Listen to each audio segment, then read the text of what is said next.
ایک مرتبہ رمضان مبارک کا مہینہ ہے، پیغمبر صلی اللہ علیہ وسلم کی خدمت میں صحابی نے آ کر عرض کیا، رسول اللہ، دو عورتیں پیاس کی شدت کی وجہ سے، بھوک کی شدت کی وجہ سے بے ہوش ہو گئی ہیں۔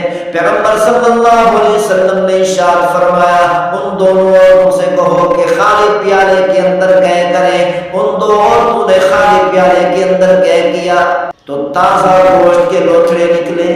پیغمبر صلی اللہ علیہ وسلم نے ارشاد فرمایا، یہ تازہ گوشت کے لوتھڑے ان کو تنگ کر رہے تھے، ان لوتھڑوں کی وجہ سے، گوشت کی وجہ سے ان کو تکلیف ہو رہی تھی، اسی لیے بے ہوش ہو گئے، کیونکہ انہوں نے اپنے مسلمان بھائی کی ان کی پیٹھ پیچھے غیبت کی ہے۔ ایک صاحب نے مجھ سے کہا کہ میں پڑھنا چاہتا ہوں، علماء کرام وقت نہیں دیتے۔ میں نے کہا آپ کو کس نے کہا کہ علماء کرام وقت نہیں دیتے؟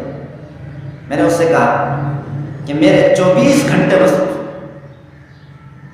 10 منٹ بھی میرے فارغ نہیں، لیکن اس کے باوجود بھی اگر آپ کہتے ہیں کہ میں فلاں چیز پڑھنا چاہتا ہوں، تفسیر پڑھنا چاہتا ہوں، فلاں سورت یاد کرنا چاہتا ہوں، مسائل سیکھنا چاہتا ہوں، میں نے اس سے کہا میں آپ کو 2 گھنٹے دینے کے لیے بھی تیار ہوں۔ کیا آپ نے کبھی مجھے کہا کہ آپ مجھے وقت دیں، میں نے فلاں چیز پڑھنی ہے؟ کبھی کہا میں نے وقت نہ دیا ہو؟ اسی طرح دوسرے علماء کرام، ائمہ کرام، خطباء حضرات مساجد میں، مدارس میں انتظار میں رہتے ہیں کہ کس وقت مسلمان آئیں گے، ہم سے مسائل پوچھیں گے، مسائل سیکھیں گے، تفسیر پڑھیں گے، قرآن پڑھیں گے اور ہم ان کو مفت میں پڑھائیں گے۔ ہر وقت تیار بیٹھے ہوں، لیکن آتے ہی نہیں، لوگ پڑھنے کے لیے تیار ہی نہیں۔ پیسے کا جو ہے نا شوق ہے، دولت حاصل کرنے کا شوق ہے، اگر شوق نہیں تو دینی علوم حاصل کرنے کا شوق ہے، مسائل سیکھنے کا شوق ہے۔ حالانکہ اتنے مسائل کا جاننا اور عورت اور مرد پر فرض ہے کہ جن مسائل کو سیکھ کر اپنی اسلامی اور دینی زندگی گزار سکے۔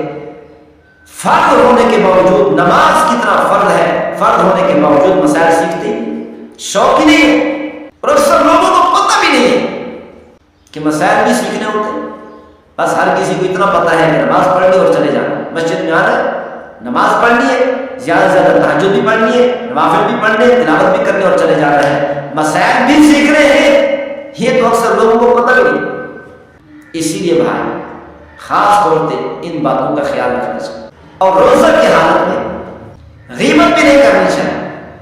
اللہ تعالیٰ نے قرآن مجید فرقان حمید میں ارشاد فرمایا، وَلَا يَغْتَبْ بَعْضُكُمْ بَعْضًا، ایک دوسرے کی غیبت نہ کیا کرو، ایک دوسرے کے پیٹھ پیچھے ایک دوسرے کے خلاف باتیں نہ کیا کرو، ایک دوسرے کے کیڑے نہ نکالا کرو۔ أَيُحِبُّ أَحَدُكُمْ أَن يَأْكُلَ لَحْمَ أَخِيهِ مَيْتًا فَكَرِهْتُمُوهُ، اللہ تعالیٰ نے قرآن مجید فرقان حمید میں ارشاد فرمایا، اللہ تعالیٰ نے پوچھا امت مسلمہ سے، کیا تم میں سے کوئی ایک اس بات کو پسند کرے گا کہ اپنے مردہ بھائی کا گوشت کھائے؟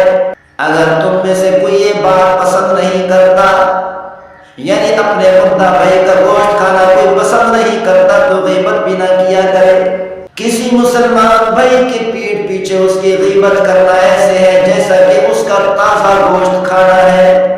ایک مرتبہ رمضان مبارک کا مہینہ ہے، پیغمبر صلی اللہ علیہ وسلم کی خدمت میں صحابی نے آ کر عرض کیا، رسول اللہ، 2 عورتیں پیاس کی شدت کی وجہ سے، بھوک کی شدت کی وجہ سے بے ہوش ہو گئی ہیں۔ پیغمبر صلی اللہ علیہ وسلم نے ارشاد فرمایا، ان دونوں عورتوں سے کہو کہ خالی پیالے کے اندر قے کریں۔ ان 2 عورتوں نے خالی پیالے کے اندر قے کیا تو تازہ گوشت کے لوتھڑے نکلے۔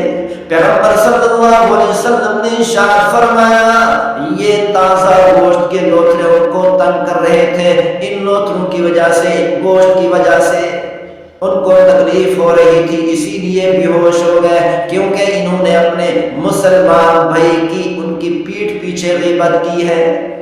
کسی مسلمان کی غیبت کرنا ایسے ہے جیسا کہ اس کا گوشت کھانا ہے۔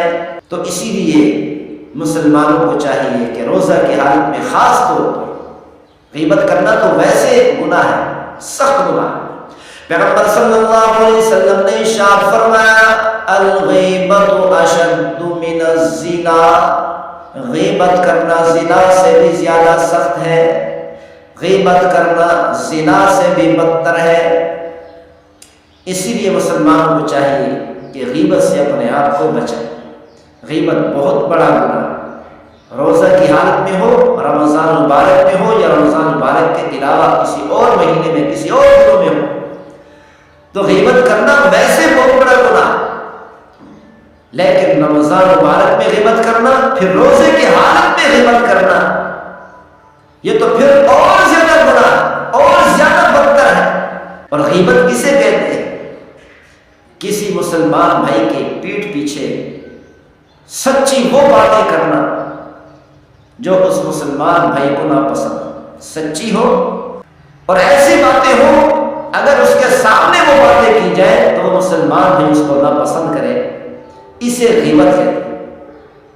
اگر ایسی بات کی مسلمان بھائی کے خلاف، ایسی بات کی جو اس کے اندر نہیں ہے، یہ تو پھر غیبت سے بھی بڑا گناہ ہے، اسے بہتان کہتے ہیں، الزام تراشی کہتے ہیں۔ کسی معصوم مسلمان پر الزام لگانا، بہتان لگانا ایسے ہے جیسے بیت اللہ کو گرا دینا، بلکہ بیت اللہ کو گرا دینے سے بھی زیادہ سخت۔ کیوں؟ اس لیے کہ بہتان لگانے سے، کسی پر الزام تراشی سے اس کی عزت خراب ہوتی ہے۔ پیغمبر صلی اللہ علیہ وسلم نے ارشاد فرمایا مسلمان کی عزت اللہ کے گھر بیت اللہ سے بھی زیادہ ہے۔ تو اسی لیے مسلمانوں کو چاہیے خاص طور پر رمضان مبارک کے مہینے میں روزہ کی حالت میں اپنے آپ کو غیبت سے محفوظ رکھیں، ورنہ سارے روزے کا اجر چلا جائے گا، ختم ہو جائے گا، سوائے بھوک پیاس کے اور کچھ نہیں ملے گا۔ اللہ تعالیٰ ہم سب کو عمل کرنے کی توفیق نصیب فرمائے۔ ما توفیق اللہ